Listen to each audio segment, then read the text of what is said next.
They come in many sizes and colors, from big 24mm coins of good silver all the way to dark brown lumps of bronzes that barely surpass the 18mm. With its characteristic spiky crown over the emperor's head, the Antoninianus is a familiar face to any collector of Roman coins, and it tells a story of an empire in crisis and in constant transformation. Today let's have a look at the most important coin of 3rd century Rome. Why it was created, why it is so common, why and how it changed so much over its 80-year lifespan, and look at a bunch of coins that illustrate this very unique moment in Roman monetary history. Let's go!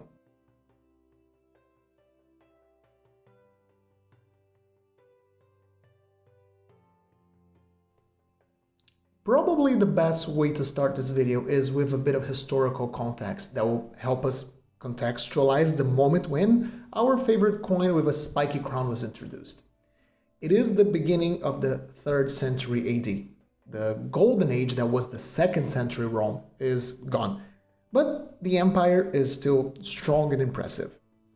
Caracalla is sole emperor after the death of his father, the previous emperor, Septimius Severus, and the, let's say, removal of his brother and co-emperor Geta from existence. Caracalla saw himself in a tight spot financially. Military expenditure was at an all-time high due to the recent hikes in soldiers' pay, and the income to the public treasury had been problematic for some years now. His father had already reduced the silver content of the denarius, which was between 75 to 70% at the start of his reign, to just 50%. A sharp decrease which definitely must have caused an inflationary spike, which made the financial situation worse for everyone. The first thing Caracalla did to solve this issue was to enact a decree that made all free citizens of the empire effective Roman citizens. Now, this wasn't made out of the kindness of his heart, but as an effort to increase the total taxable population. He then went a step further and decided that he would also need to touch the coinage, but instead of debasing the silver even more, he found another clever trick. And that was the institution at the year 215 AD of the Antoninianus. We actually don't know how the coin was called. The name Antoninianus comes from Marcus Aurelius Antoninus, Caracalla's real name. So now you know that when we talk about Caracalla, we're talking about his nickname actually. At around 4.6 to 5 grams, the Antoninianus was a new denomination worth 2 denarii. But this coin only possesses 1.5 to 1.6 times as much silver as the 2 denarii it was supposed to be worth. This kind of cheat allowed the imperial mint to issue new money, expanding the total monetary supply available in circulation, with less total silver, while also not having to decrease the silver content of the alloy itself. In coins that possess precious metal content, the value of a coin is determined by 2 components. Its intrinsic value, that is, the precious metal, and its fiduciary value. The name comes from the Latin word fides, faith, trust, and it's the premium added to a coin's value by decree of the state that issues it, and by the fact it is, at least in principle, backed by the state's good reputation. So when you see a design on a coin, this is sort of like a stamp from the state saying, this coin is good and I guarantee it. In a healthy economic system, this fiduciary value is mostly there to ensure the stability of the monetary supply. This small overvaluation of a coin over its metal content is supposed to pay for the expenditure a state has on coining the metal, as to pay the employees and maintaining minting facilities, as well as to prevent people from simply melting the coins down and exporting the metal, as this little premium made it worth more to use the coins for their artificially inflated value over just the metal. What Caracalla did was to pervert the system and transform it into a tool of expansion of the monetary supply by exploiting and overvaluing this fiduciary component. In other words, he was committing fraud. So how about we take a look at an example minted at the city of Rome at the very first year this new denomination was instituted. This is among one of the very first Antoniniani.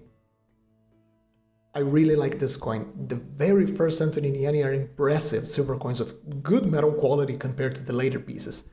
On the obverse, we see the bust of Caracalla, but instead of the laurel crown of the denarius, now we see the radiate crown, used to distinguish between the two.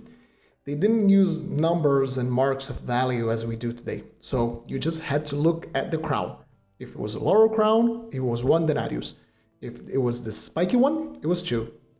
The legends make reference to Caracalla's regnal name, imperial title, and conquests: Antoninus Pius Augustus Germanicus. Caracalla was a very power-hungry man and reinforced his authoritarian posture whenever he had the opportunity. That's why he used the maximum authority among the gods, Jupiter, quite extensively on many of his imperial iconography. And this coin is no exception. So we see the naked, standing figure of Jupiter in contrapposto, holding his staff and his thunderbolt, almost as showing he was ready to smite any of Caracalla's enemies. The legends continue his imperial titles from the obverse: Pontifex Maximus, Tribunicia Potesta for the 18th year, Consul for the 4th year, Pater Patriae. And you know, there is this saying in politics that goes, there's nothing more permanent than a temporary tax or regulation by the government. And that was the case in this coin. The Antoninianus stopped being just a quick way for the imperial coffers to make a quick buck, but instead it became an official, permanent denomination. So much so that the denarius would be struck on ever smaller numbers. For our next coin, we go to the year 238, under the reign of Gordian III, an emperor very well loved by coin collectors. Gordian had a short reign, just 6 years, but his coins, the Antoniniani in particular, are incredibly common and figure among the first silver coins of many collectors due to its affordability.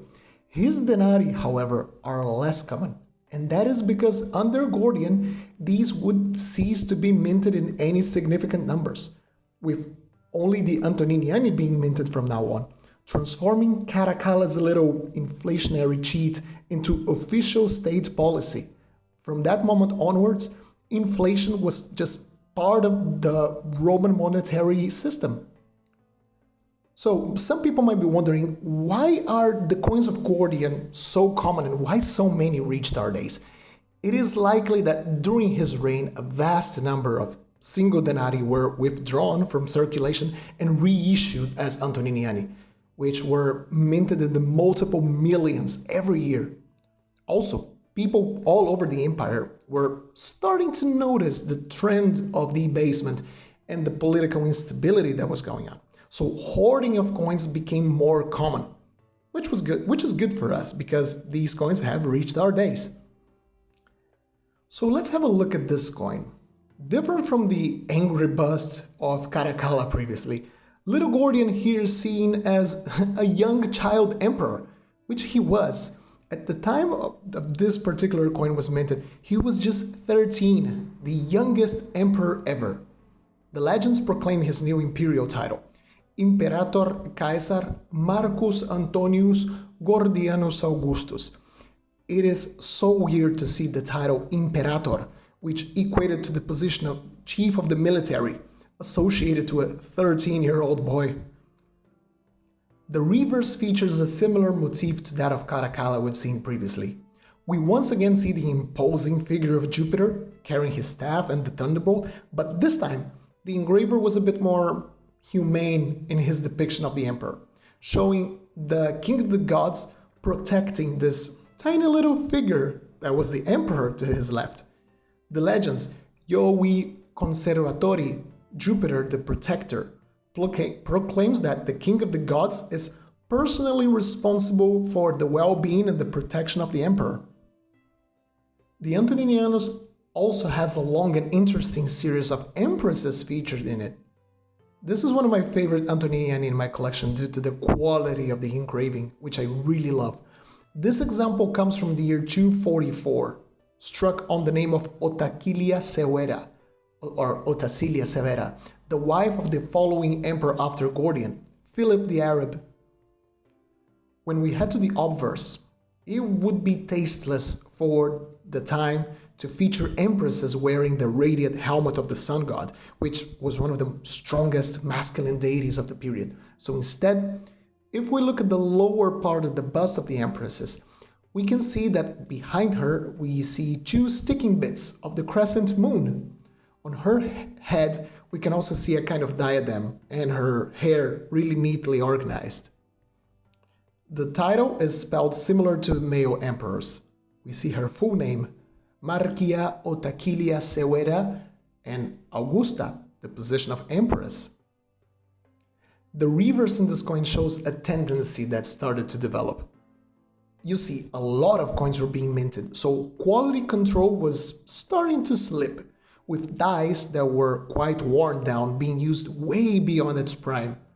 This is one of such cases. Different from the very sharp obverse, the reverse is very worn, but we can make sense of it though. Here we see the seated and veiled figure of Pudicitia, the virtue of Roman women, which was to be discreet, reserved, and a good mother. These were different times. The legends around it describe the scene, Pudicitia Augusta. As the years of the horrible 3rd century passed and the situation got worse, as civil wars were raged, the economy was ravaged, and imperial coffers emptied, the Antoninianus had to lose more and more silver for the subsequent emperors to somehow pay for their expenses and their troops. If you have seen my video showing and explaining the debasement of Roman money, you can see how dramatic this process was. For our next coin, we're headed to the year 270 in the reign of Claudius Gothicus, the bottom point of the Antoninianus.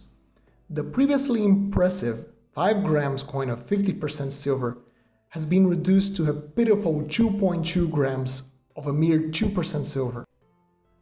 Notice the thin silvering layer that was put over the coppery core to give it an impression of intrinsic value. Yeah, inflation is a nasty, nasty thing. For this tiny little coin, we go to the east, since this piece was struck in Antioch. So we have the bust of Claudius. Now coins had to be issued in such massive numbers that engraving quality wasn't really something very important. And as we can see, the bust is completely schematic, not resembling the emperor at the slightest. The legends, Imperator Caesar Claudius Augustus, is also rather simple and crammed together in this tiny coin, just enough to pass the message. The reverse features a stick figure, which is supposed to be Hercules. Such a far cry from the beautiful Roman artistry of just some decades before. He's seen resting on his club, with the skin of the Nemean lion dangling in his other arm, with the legends, Juventus Augusta.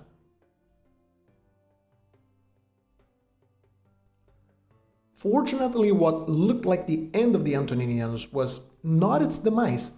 Under Emperor Aurelian, a reform of the Antoninianus was carried out, with edicts mandating the increase of the weight to around 4 grams once again, and the modest increase from the previous 2% to 5% silver. This did not alleviate the situation a whole lot, but definitely gave a breath of fresh air to a coin that was a shell of its former self. Let's look at one of these revamped coins. A later example struck under Emperor Numerian. Not a lot of people know this guy. Struck in 283 at the mint of Rome. As we can see from its coppery look, this new denomination did not recover its silvery look. There simply wasn't a lot of silver in it to start with. Instead, having to rely on artificial silvering techniques to give at least the surface an impression of intrinsic value. Our example has lost all of its silvering. What you see here is just the core. You can actually appreciate some very tiny specks of white along its brown patina. This is all that is left from the silvery surface. So on the obverse, we can see this, generic looking bust, which is supposed to represent the emperor. A vast improvement over Claudius, but still not made in the resemblance of the current emperor like earlier coins. We see the emperor wearing armor this time, very fitting for such violent times. The legends are also very simple and straightforward. Imperator Numerianus Augustus. On the reverse, we can see Mercury, the god of commerce and trade, holding his caduceus, which symbolize commerce, and a set of scales. The legends, Pietas Augustorum, makes reference to the piety of the two co-emperors at the time, Numerian and his brother Carinus. On the lower part of the reverse, we see a novelty of these reformed coins. We see either the Roman numerals 20 and 1, showing these coins were 1 part silver for every 20 copper, or, like in the case of this coin, the Greek letters for the numerals 20 and 1, with a letter delta afterwards, indicating this coin was minted at the 4th workshop of the city of Rome. Now for our next coin, let me show you guys something that you don't see every day. Aurelian's reforms tried to re-establish the old imperial denominations of the golden days of the empire, but also tried to create new coins. Have a look at this piece. It was also struck in Antioch at around 275 under Emperor Tacitus. This coin looks quite silvery, doesn't it? There's a very solid silvering layer over it. In fact, it's too silvery. No other Antoninianus from this time had such a thick coating, and that is because this is a double Antoninianus, a rare experiment attempted to create an intermediate denomination between the Antoninianus and the Aureus that was quickly discontinued, making these pieces extremely rare. So this is a 4-denarius piece. The obverse is indistinguishable from a simple Antoninianus. We have the bust of the emperor wearing the radiate crown with the legends claiming Tacitus' regnal titles: Imperator, Caesar, Marcus, Claudius, Tacitus, Augustus.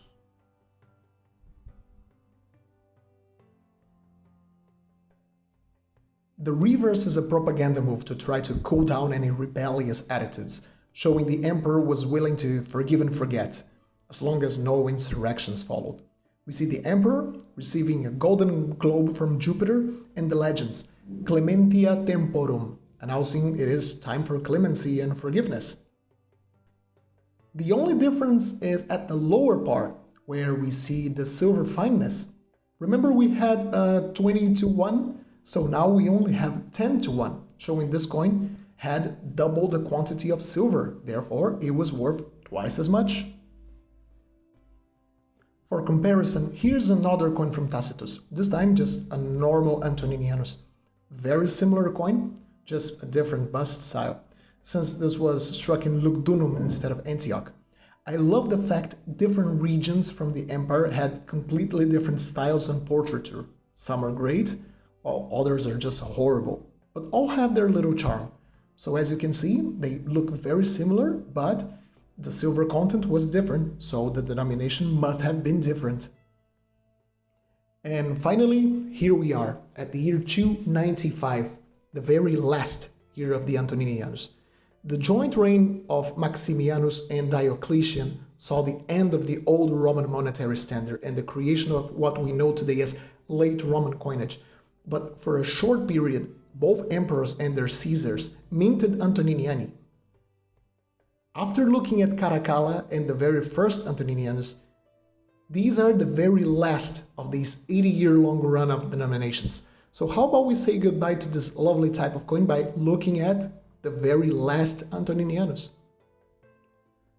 So for this particular example, it was struck at the mint of Tripolis on the eastern part of the empire, right at the year 295, so the very last year of the run, and it was struck for all of the 4 co-emperors. But in this example, we're going to see an example from Maximianus. So as we head to the obverse, we can see the bust of Maximianus wearing his battle cuirass. He was seen as the muscle behind the tetrarchy, while Diocletian, his colleague, was seen more as like an overall administrator. The legends read his title: Imperator Caesar Marcus Aurelius Valerianus Maximianus Pius Felix Augustus. On the reverse, we have another commonly depicted scene of imperial propaganda at the time. Once again, we see Jupiter handing the world to the emperor, and the legends, Jovi Conservatori Augustorum, shows him as being personally chosen and protected by Jupiter. On the lower part, as in the Antoninian post-Aurelian's reform, we see the 20-to-1 mark showing this coin had indeed precious metal value to it, although in this example as well, most of the silvering is gone, so you just see a coppery looking coin. And there we have it, a comprehensive little tour of this fascinating denomination that marked this period of crisis, war, and problems in the Roman Empire. The Antoninianus is probably the most numerous type of coin in my collection, and I'm sure it is the same in many of your collections. It is just a very common coin, it is a joy to collect, and you guys probably have a lot of them. So since you guys must have a lot of coins, now it's your turn. Which is your favorite Antoninianus? Have you got a special piece in your collection that you particularly love? Let us know in the comment section down below. And if you like this video, please consider leaving a like and subscribing. It really helps the channel. So I wish you all happy collecting, and I'll see you soon.